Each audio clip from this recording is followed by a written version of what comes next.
the underlying asset. So it's usually done by economists. Here, it's really the focus is about investment. So this is what makes a big difference. So who I am, I'm Emmanuel Jurczenko. So I'm both an academic and a practitioner. So I got more than 20 years of experience as an academic. I used to be a finance professor in one top European business school in Paris. And I'm also, I won't say I'm a practitioner, but I also work in the financial industry. Got, let's say, more than 10 years of experience in it. And the point which is important is that when you look about all the people which are intervening in the program, this is what you will find. That means the main focus of this program is to be applied and to train our students, in fact, to find interesting jobs. So the professional experience is very, very important. So you won't be here in a per se pure academic program. It's really applied. It's delivered by a practitioner, but there will be, in fact, a presentation of some of our top lecturers which are associated with this program. So I think if we can move to the slide 5, Jake will make an introduction after, but I will just provide an overview of the program first. So the slide 5, which is just after, so just to why real estate? So real estate is obviously a very, very important asset class. In fact, it is the most important pool of investment. So you got some figure. And what is interesting to venture in real estate to find a job is that, contrary to other financial sector, it's again still very human based. Okay, so it's based basically, if you want to work in real estate, what is important is to make deals, and the networking aspect is very important. If you contrast that with respect to, for instance, being a trader or being a portfolio manager, you will see that there is an evolution where the machines are taking the post of the humans. This is not what you find in real estate. So it's really human-based. So what does that mean for you? That means that there are still a lot of job opportunities, okay? And it's pretty, so it's what we put here. It's a very labor-intensive industry, contrary to other financial sector where now it's more and more customized and I would say automatized. So that means less job in other financial sectors.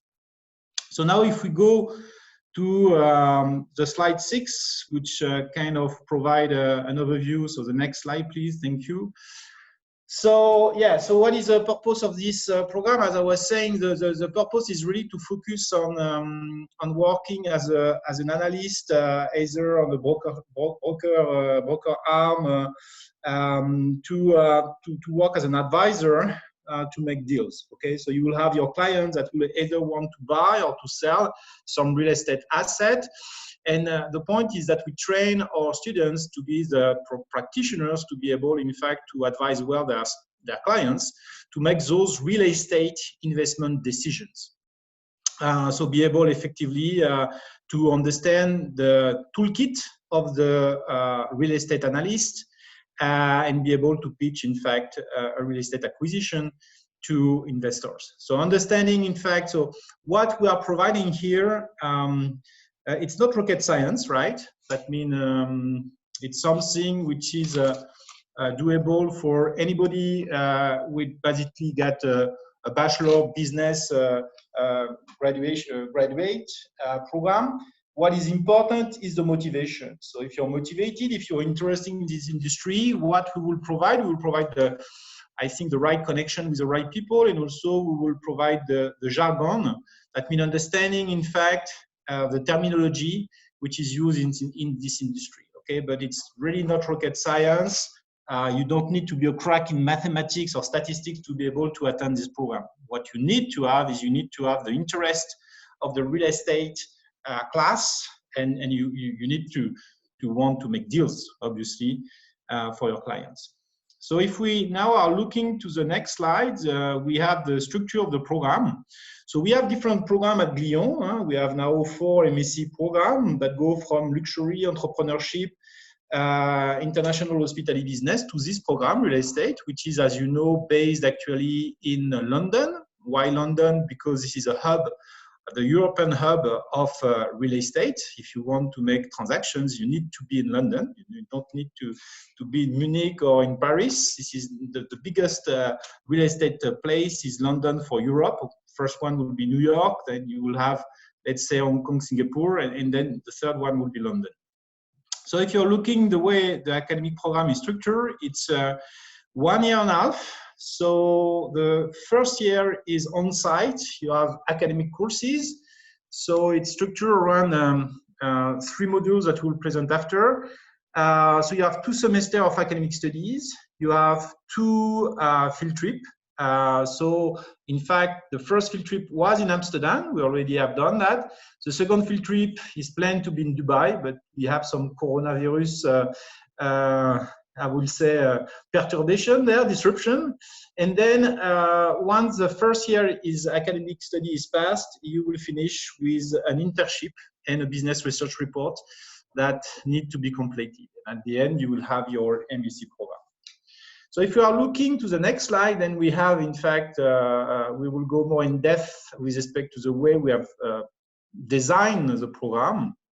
So it's based on 3 pillars.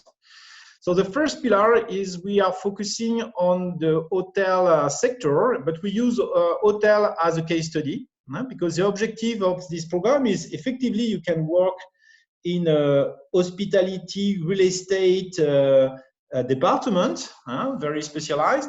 But the objective is really to broaden the scope because hotels got obviously a real estate asset, but they represent a teeny share of the full real estate transactions that are made. Because basically, when you work for GLL or when you work for LaSalle or CBRE, Savills, usually you will work on different deals. So Monday could be that you have a sovereign wealth fund that want to buy or to sell hotels in London. Tuesday could be that now you will work on another deal that will be in fact to buy or to sell data center, because the data center will be in the real estate piece. So it's what is interesting also is you have a lot of variety with respect to the subsector of real estate. So what we aim here is really to give the technicalities to the students so that they can either decide to continue to work with a very, very specialized unit focused on hospitality real estate transaction, or they can broaden their scope and work on all the subsector of real estate. And Jake could certainly talk about what he planned to do in the near future. So you can see that the first part is about international hotel development and asset management. So we're talking about strategies, the specific financial analysis for the hospitality sector. We're talking about asset management and negotiation. Okay, so this is the first part. It's, and then we move on the second part. And the second part now it's about the real estate investment piece. So here you can see that we are not talking anymore about hotels. We are really talking about the full real estate, what I used to say a 360 degree overview about the real estate investment side. So first we are presenting in fact the sector of real estate in terms of geography, in terms of sector. We are then have some courses on that, how to the valuation. So what are the valuation methods which are usually applied whenever somebody wants to again buy or sell a real estate piece. Could be an hotel, could be a data center, can be a mall, you name it. And you have something on M&A, something about the vehicle, the investment vehicles, because your investor usually they have different ways to invest in real estate. Could be direct, that means you buy directly a real estate. But since those transactions are usually very, very expensive, depending on the size of the investors, there are other ways to invest in real estate. And the traditional way is to use an indirect investment method, which is basically to use the service of funds. So it could be private funds, or it could be what we call public funds like REITs. And a topic which is important nowadays is sustainability. So we have a lecture on sustainability real estate. Then you have the last pillar. So the students have already, and Jake already completed the first and the second pillar. Now they are starting the last pillar of the program, which is the finance one. So they had already a lecture on capital markets that present, in fact, it was previous week, the different segments of the capital markets, equities, bonds, forex. There is a lecture on portfolio management, which is a very, I would say, more technical, where here the objective is really to see how you can implement diversification strategies. You have a private equity course, because private real estate is an important component of the private funds investment strategies. You have an advanced financial modeling, which is in fact Excel VBA, applied to investing in real estate. And you can see also that you have some certificates. So we have also created or added to this program three certificates. So you have one which is on STR. So you have two levels, the STR Analytics Certificate 1 and 2. You have one on HVS hotel valuation, and the last one is on Bloomberg, right, which is the so-called BMC, so the Bloomberg Market Capital Certificate. So it had, in fact, some, let's say, additional professional experience to the student. And this is for the academic program. So you remember, was a 2 semester. So at the end, the students will have, if I'm right, 360 hours of lectures. It's 120 hours per pillar. And then we can have on slide 9, and I will close to finish my, my intervention. So you have some experts that have already came to deliver the lecture, Mr. Madi Moukran and Mr. Alex Moss. So Madi Moukran, for instance, was the head of research and strategy at LaSalle Investment Management in London. He moved to Patricia, which is one of the biggest REITs. So he's a practitioner. So basically he's a guy which is deciding on the investment, on the name of the board in Europe. And it's a very, very well connected and very well recognized professional.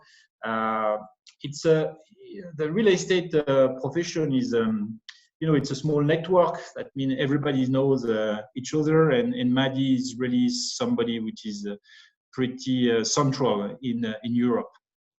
You have Mr. Alex Moss. Mr. Alex Moss, which is both a practitioner and an academic. He's the director of the Real Estate Research Center at CAS Business School, and he already delivered a lecture on REITs. And I'm also, there is Martin Osley that this year, in fact, didn't make an intervention, but will make an intervention next year, which is somebody that I know very well, which is based in Geneva, which is, let's say, more an academic. So it just shows you the kind of profile the students interacted already with, but there are other people which are also very, very interesting, and all are mainly professionals, right? And 90% of our lecturers are externals, because we want to bring, in fact, people which are working in the industry.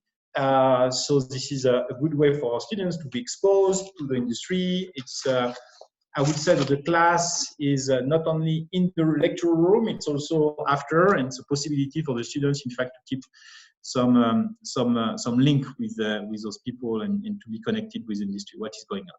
So we'll finish on the slide 11. 11 is just a showcase of the different of what we have done in the field trips. So field trips are an important component of the students' experience. So there is, let's say, two parts. There is a fun part, because it's important for the group. You know, this is where you can create cohesion. But the main Emmanuel, we have a question here. I will. Sorry. Yeah. If you can just answer this question. So Sachin would like to know about the recruiters for this program and the current students who have been placed already. So what? Sorry, I got the second point. What is the first point? About the recruiter. So what type of recruiter, what type of, I believe, what type of career, what type of job you can get at the end of this master. Okay. So yeah. So I will answer it, but then would be nice after to let Jake also to intervene on that, because this is the one which is the most concerned. So the type of recruiters it's a usual suspects. So you will have in fact all the global firms which are known in real estate. So you have LaSalle, you have CBRE, and Jake will talk about that. You have Savills, you have BNP Paribas Real Estate. So all the traditional real estate brokerage companies, you will find them. Those are the recruiters. It could be also some boutique, which are more specialized in the hospitality sector, for instance. And in terms of career, well, the traditional career is usually that, well, there are different paths, but the traditional path is to start as a junior analyst.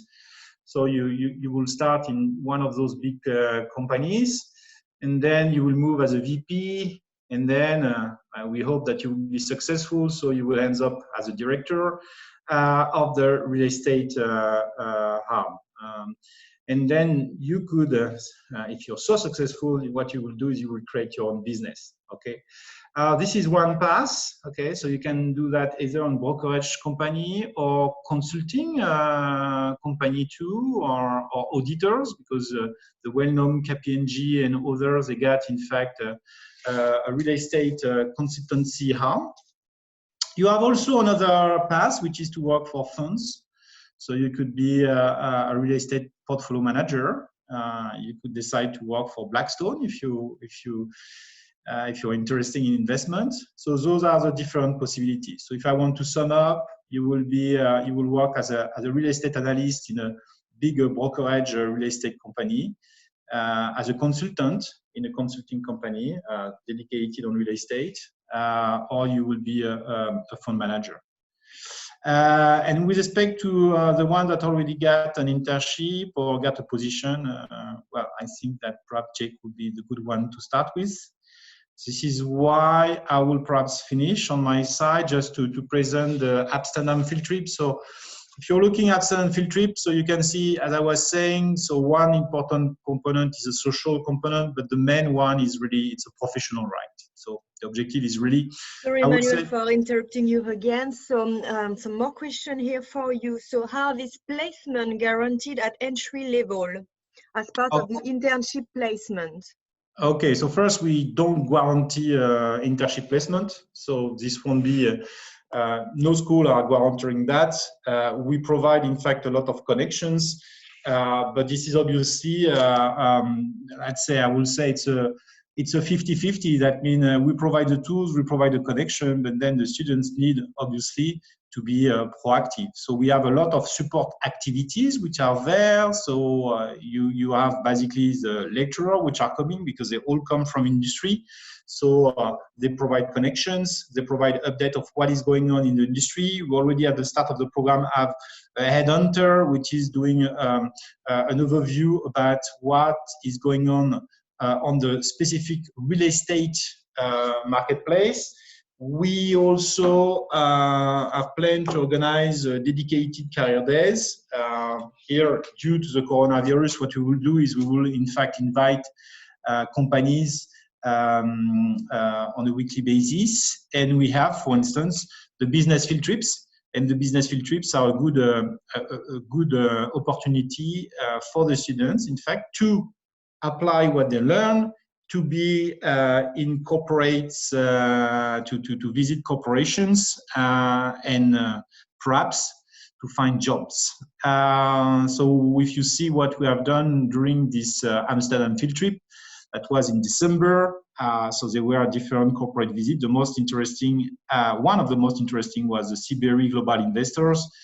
And I will let now the floor to Jake, just to first introduce himself and perhaps add additional elements with respect to the question about the internship and the placement. Yeah, no worries. Hey, everyone. My name's Jake. Thank you for joining. Appreciate that quite a few of you have joined in to listen today. So yeah, I'm basically just here to answer anyone's questions and alleviate any concerns or anything about that with regards to the course. This is my second semester. I am done in July. And as Emmanuel mentioned, I was actually able to secure a job now. So I am moving to Amsterdam to actually work for CBRE Global Investors, which is one of the companies that we visited while we were there for the field trip. So I was able to, we did a case study thing in groups there. And then that ended up turning into an interview, which ended up turning into a test and some other things. And then eventually led to a job interview. So a job offer, sorry. So that was a very, very important moment for me, as for sure. I think it's an interesting question with the guarantees. I thought the same thing as well. But the thing about this finance and sort of real estate industry is the fact that ultimately it probably likely will come down to a test. So throughout the whole kind of process of interviewing for these analyst positions. Sorry, we have a question for you. Go ahead. Someone asking, what's your background prior to this course? Yeah, so yeah, absolutely. I probably should have led off with that, but I do come from a hotel background. So my early focus, before university or anything, was I worked in a few hotels when I was younger, and so I got sort of the hospitality bug. I went to the US and I studied hospitality business, but I did do a minor in real estate in Michigan in the US. And kind of coming back to Europe, I realized that, a master's degree is kind of quite necessary to get these analysts, these high level analyst jobs. In Europe, you need a master's degree, and the climate's kind of different to America. So my focus was in hotels, but I did have a real estate piece that was also actually focused on hotels. But that gave me a very, very fundamental accounting background, as well as other finance principles and a lot of that stuff. So my program in the US was very business heavy, very numbers heavy. And so that led me into this program where I wanted to kind of diversify away a little bit from the hotel side of things and go more into the general real estate classes. As Emmanuel said, hotels, while they are a large asset class, they still make up only a fraction of the entire real estate market. And so I figured I'd be able to use this course to be able to springboard away from hotels into other asset classes and other aspects of real estate as well. Yeah, so thanks for Jake. Perhaps you can just develop a bit about the CBRE game, just to take some additional time to explain how it was organized, the kind of competitive environment. Yeah, no, it was interesting. So we went to visit them in their office, and basically CBRE is a massive real estate company, and they do a lot of different things. So as Emmanuel mentioned, there's a huge brokerage division, so they facilitate the transactions between the buyers and the sellers. The part that I'm going to work for is the fund management part. So we're actually investing other people's money in large real estate funds and big portfolio funds. So again, that's slightly different side of the business, but we met with the investment arm, which are the people who actually deploy investors' money and manage those investments. And they basically had this large case study game set up for us, where we divided up into teams, and we were basically all allocated a portfolio of real estate assets, obviously fictional, all worth in the region of sort of 350 million euros or something. And we kind of had all of this data and numbers and charts about this portfolio. And as a group, we then had to decide what our strategy would be going forward. And then we were giving in an additional sum of money and able to deploy that on a set of assets. And basically there was a couple of rounds of bidding. So all different groups in our class, we could all bid against each other. And basically there was a competitive element where one team ended up winning in the end. And again, it was your team that won, yeah? It was my team that won, yeah. And as I said, we were each given an analyst, so a current person who's at the level that we would go into at in each of the groups while we were doing all the work. So they kind of just sat and listened. They didn't really help us. They just sat and listened and took down notes and kind of wrote things down that we were saying or processes we were using. And I guess, from that, it turned into, being able to get an interview out of it, and then ended up jumping through a few more hoops and then getting an offer. Yeah. So, this project was part of the field trip in Amsterdam. Yeah. You all know. Perhaps we could, Emmanuel, talk a little bit about the entry requirements, so our audience know what it takes to join such a program. Yeah, sure. So, as all the MSc program at Glion, basically, well, you need to be, so the minimum age, something we can discuss, but there is really the education level. So you need to complete your bachelor level, right? So you need to have a bachelor. In terms of the field, that means you can come from an hospitality management school, as Jake mentioned. It could be a university. You can come with an engineer background. There is no big prerequisite. Obviously, if you have the business background, will be helpful. But the most important element is that you're really interested and motivated by real estate asset class. So you need, in fact, really to be motivated to work in this industry. That means you need to want to make deals. You need to be interested in advising people. So there is a very important, I think there are two components there. The most important component is you need to have the right soft skills, because it's all based in your capacity, in fact, to understand what your client wants, okay, and to interact with your clients. So this, I would say, human dimension is very, very important. The negotiation skills are very important. And there is obviously a third component, which is important, which is a technical component. This is what you will provide, but you need, in fact, you need to have the motivation.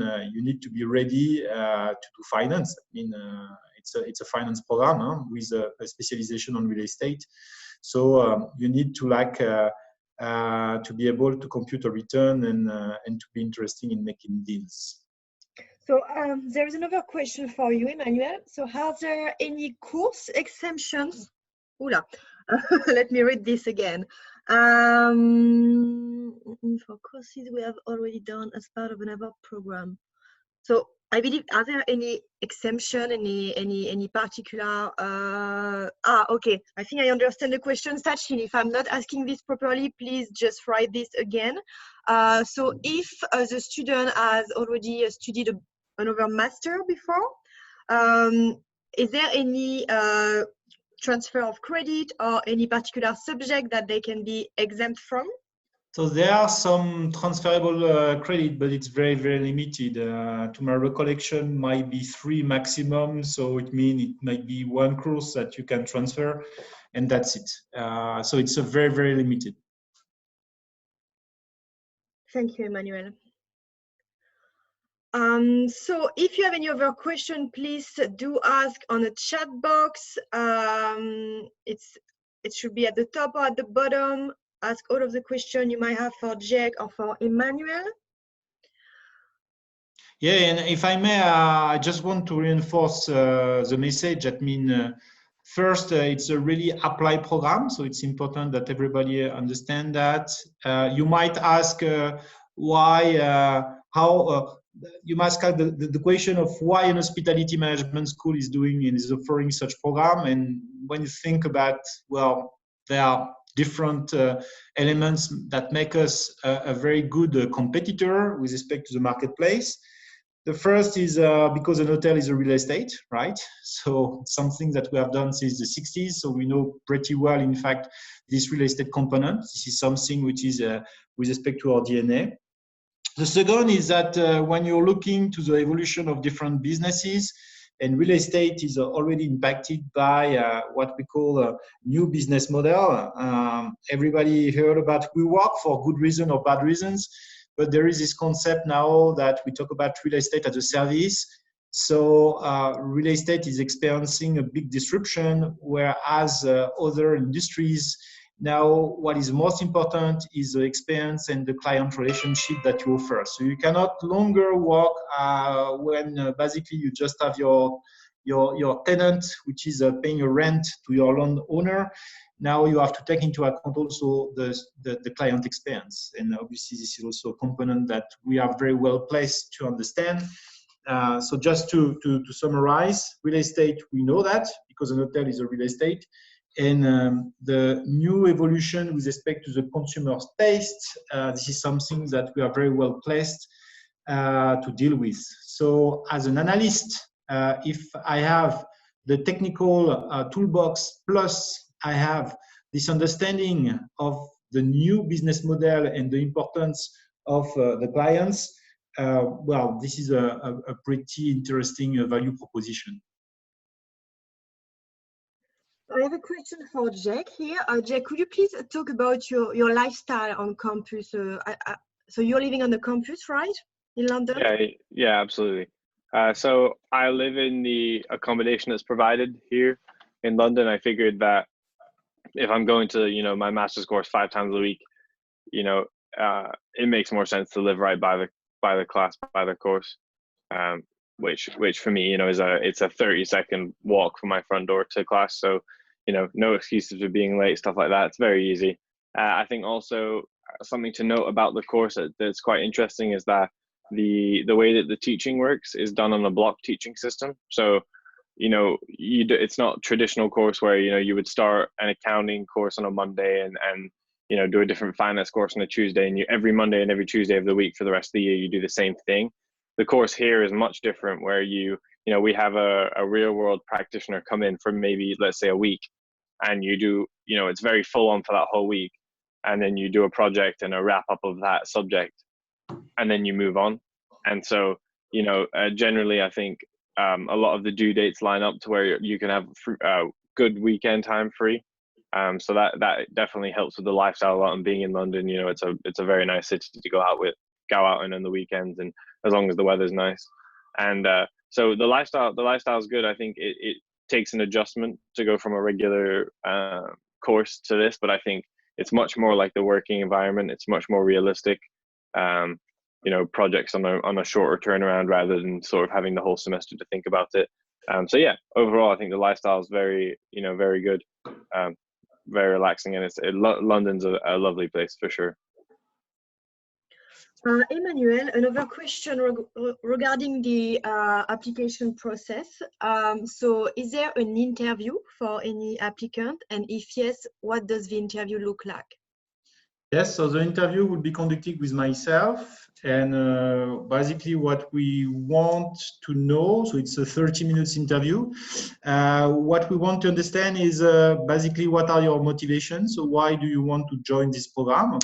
And so we want to make sure that this program corresponds to your professional objectives, because we will obviously work together for more than 1 year.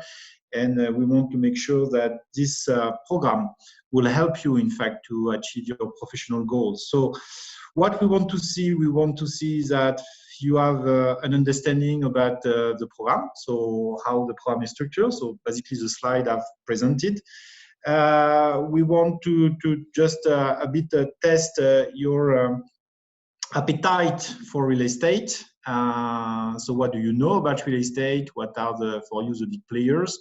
And also we want to have some idea about what for you will be your job. That means the job that you will you dream about, and what is the career you're thinking. So we don't want to have somebody coming to us with a clear answer to everything, but we want to have people which are motivated and basically are interested in this program. So those are the people that we accept in the program. Thank you, Emmanuel. Any other question from the audience? Okay, one more. How different is the program to a Master Real Estate Economics and Finance offered by the London School of Economics? Okay, so I think here you have the word economics, and it's really clear. So, okay, London School of Economics is a very, very good university. So don't misinterpret what I will say. If you want to have a good program, a good academic program that will cover real estate with a different dimension, this is a very good program. The issue you will face if you attend to this program or other ones is, as I say initially, the people which are teaching in those programs, usually they are professors in real estate, and professors in real estate in universities, they are economists. So what they're interesting about mainly is the underlying asset. So you will have a lot of courses that will explain to you development, the sustainability part, the economics, the location of the real estate asset. So it's very interesting. But you will see that for those programs, the students are ill prepared for all the consulting financial piece, because you have few courses on the finance piece usually, and you don't have this investment mindset. And this is what makes our program a very interesting value proposition, is that the focus of this program is not on the underlying asset, is not on the economics of the real estate, it's on investment. Okay, it's really the investment focus that you will find in this program. So, and Jake, certainly you can add additional elements with respect to your experience still on the program, with respect to what I'm saying. That means it's really the focus about the investment and deal part, and less about the pure economics of real estate assets. Yeah, I think if I was going to add something, I would say, you know, we do talk about, let's say like an individual building, if we're talking about the value or something like that, but you know, ultimately it's much more about larger scale capital sort of allocation and things like that. So on a larger scale, more from a financial institution perspective, rather than sort of like an individual asset perspective. And I think that's quite important to note, is that it's much more on the market side than sort of like the individual real estate transaction side. Much more larger firms, larger real estate deals, and it's more about how to structure transactions and how to structure deals and different advisories needed and stuff like that, rather than, you know, truly how to improve the cash flow on a property level sort of thing, if you understand. Yeah, so it's less microeconomics, it's more macro financial, and effectively it's more working on a portfolio of real estate deals than on only one specific one. So, but it's, yeah, just to answer back your question, I think it is in the title. You don't have economics, and it's on purpose. What you got here is you have the finance, aka investment part, which is the main focus of the program. So one more question regarding the London School of Economics. So Sachin is saying that the cost at London School of Economics is significantly lower, and the university ranking is better. He's a bit worried about the degree of recognition of a Swiss university after Brexit.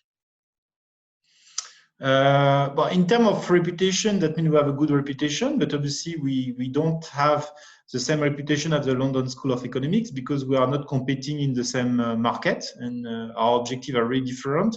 We are really more business oriented. London School of Economics is really, you know, you just have to look to the composition of the lecturer that you will have in the LSE program versus in this program.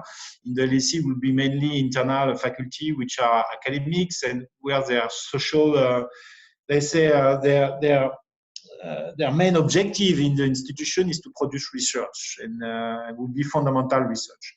In our case, it's not what you get. In our case, most of the lecturers are practitioners, and it's on purpose, because the objective is different. The objective is not to write a PhD thesis. The objective is not to, and again, I have nothing against that, right? That means those LSE is a top level university, but the objective is different. Here, you will enter in an applied program, which is delivered by an applied school, and lecturer will be basically industry experts. With respect to Brexit, that means no, the real estate market will still be in London, with or without Brexit, for different reasons. Because London is the most liquid market. You cannot find in Europe a market which is as big and as liquid as the London market. So it's still something that make this program and this location attractive. I think also I understand where the concern would come from the perspective of, you know, it's not an established real estate program or stuff like that. But I think, you know, ultimately the way that the real estate market works, it's a very close knit community. So networking is very important. And so our current course program manager, Andrew, you know, he's extremely well connected in the industry. So it sort of doesn't really matter that it's not, you know, we're not a real estate finance institution. just because, you know, the connections are there and the, you know, the expertise is there. I will also stress that for me, coming from a bachelor's program, at a large, you know, US university where again, research is sort of key, like that's what they're driven to build off is research. And so you do get some very theoretical classes and, you know, learning from books, you know, on a basic level, learning from books. And I think, you know, this program offers something a bit different where you know, we're really only learning from real world case studies, and, you know, the practitioners are bringing in, you know, projects that they're working on, or, you know, just really in essence, we're talking about real world stuff rather than sort of trying to develop theoretical stuff from books into the real world. We're talking about real practitioners, you know, real deadlines, real turnaround times, much more realistic to the real world. Another question for you, Jake. So could you please just talk about what do they look like? Like what your course look like? What type of project you're working on in class? Is it group project? Is it a lot of assessment? Yeah. It's really like a day in the life of a student. Yeah, no, absolutely. So again, because of the frequency of our classes and how many different courses we have and different lectures, that completely changes class to class. So some courses we have assessments in the traditional sense where we have an actual exam. Usually courses are comprised of two elements. Usually there's a report element and then a second component, which would either be an exam or a presentation.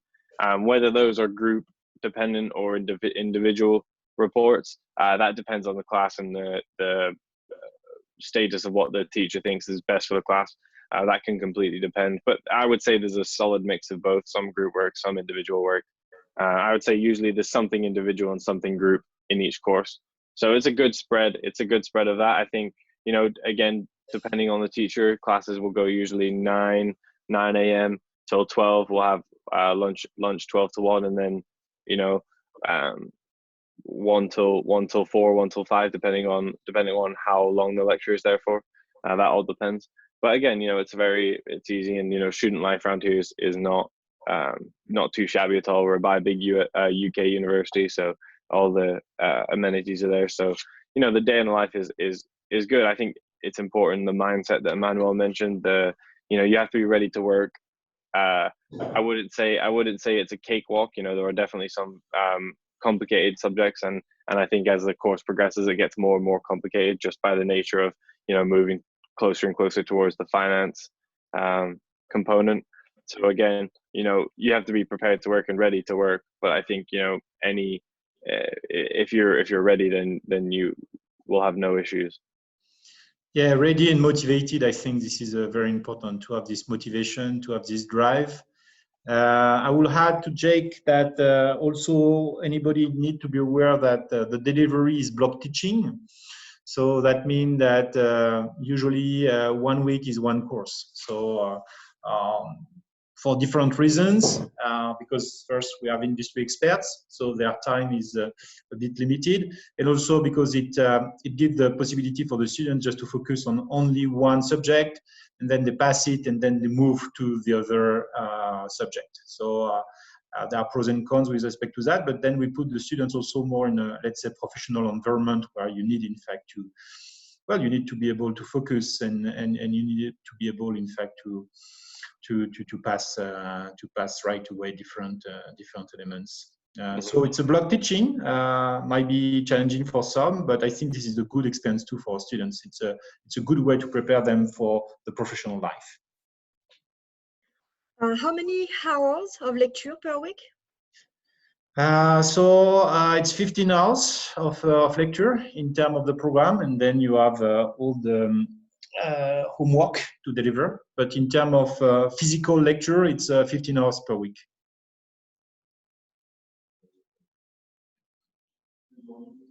Plus tutoring. Thank you. We are getting towards the end of the meeting, so if you have any more question, please do ask now. One more is coming. So if it's a block teaching, then does it mean that you have assessment every week? So as Jake was mentioning, in fact, most of the assessments will be individual project or group work. Usually the way it is done, Jake, you correct me if I'm wrong, is basically if you have an individual project, the students after the teaching week will have 1 week to submit their report. And so basically, yes, you have a work to deliver, not each week, but let's say each 2 weeks, because you have a time delay for sending your. But I see that Jake didn't agree. So no, I was just going to say, I think usually what happens is everything from the course is due the week after the course. So majority of the courses are not exam based. So there are some that do have exams, in which case you'll take the exam at the end of the week or at the end of the block. Or it will be deferred to final exams at the end, depending on the size and scale of the exam. So there are a few exams that you have at the final stages, but that was only 2 for me in the first semester, or 3, and the rest were taken during the semester. But other than that, majority of what we produce is our reports. So either individual reports, group reports. Some of them are presentation based, some of them are not, and so that's really where the focus is. But I would say, usually something. The part where I laughed and disagreed, I would say usually something is due every Friday, but the scale of how much is due is not always super heavy. So I think it just depends.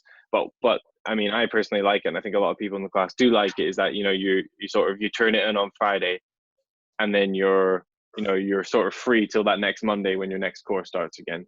So yeah, thanks. And then you have the final exam. You have 2 per semester. Right, yeah. So you have 2 final exams that will be due since the intake is in September. That will be due in Jan, and then you will have 2 additional exams that will be due in June. Yeah. Jessica is asking, can we talk about the fees of the master? Yeah, but or do we reach out later? Yeah, that means it would be better just to reach with respect to the marketing teams about those questions. But it was a question that was asked before. Effectively, the fees are higher than what you can find in, let's say, public university, just because here you have a personalized education. We didn't mention the size of the class, but you won't be in an amphitheater with 50 plus students.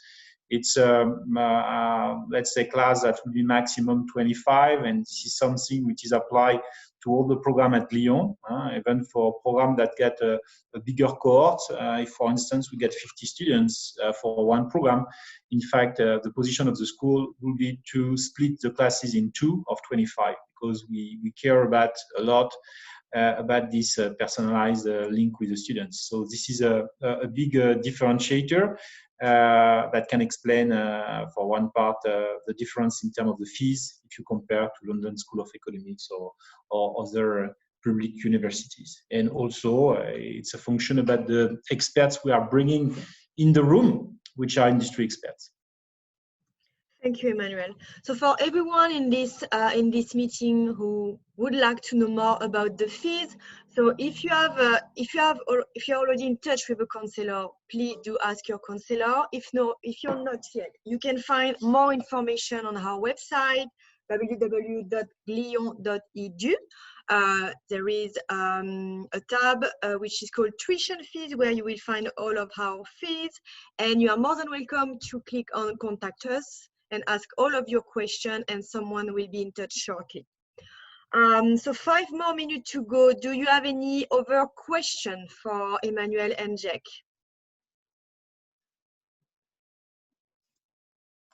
No more question? One more question here. When is the next intake?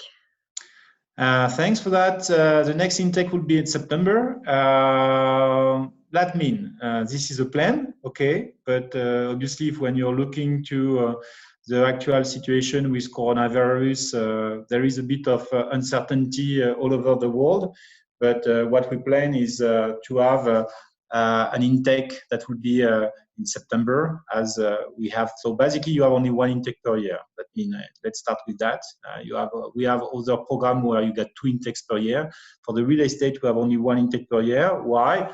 Just because we think that what we aim for is being sure that our students will be able to find a job, an interesting job on the marketplace. And so from the start, we didn't want to have 2 intakes, just to be sure that our students will have interesting jobs and not to put too much people on the market. So normally it will be in September, but depending on the coronavirus situation, we might have to delay the new intake. But this is not something where we can provide a clear answer today. But as you may be aware, there are some schools, for instance, if you are doing a bachelor, you might be in a situation, for instance, where you will need, in fact, to finish your study later. So if you finish your study later, you understand that for the MSc, this is something to apply to all the universities. There might be some slight change with respect to the precise date for the new intake. But 1 intake per year. The first was in September, so we expect to have the new intake by September too. Thank you, Emmanuel. Yes, we are indeed in a very unique situation. So as Emmanuel mentioned, there is a lot of uncertainty. All of our open day have been cancelled, so feel free to reach out on the website. We are more than happy to give you more information online, and we'll keep you updated on the situation. Yes, definitively, we will basically communicate on that, and once we have a clear answer, you will have all the communication elements on that. Is there any last minute question? We are closing very soon. No more question. Okay, so I just want to thank everybody just to attend to this webinar, and a special thank to Jake to participate to it. Thank you, Jake, and to the team. So thank you very much, and do not hesitate to contact us if you want additional information. One thing which is important also for some that will be very interesting in this program, my suggestion is also to contact directly Jake or other students which are actually doing this program. I think this is very important also to have this discussion with people which are actually in the program and can share their experience. Indeed. So thank you very much, Jack and Emmanuel. If you'd like to get in touch with one of our ambassadors who is currently doing the master in real estate, you can also go on the website. There is a page called Talk to a Student. And if you scroll down, you will find all of our ambassadors in London. And there is Clément Ducrot, one of our students, who will be happy to answer all of your questions about the program. Thank you, everyone. Have a lovely day, and please reach out if you have any more questions. Thank you all. Thank you very much. Bye, everyone. Bye.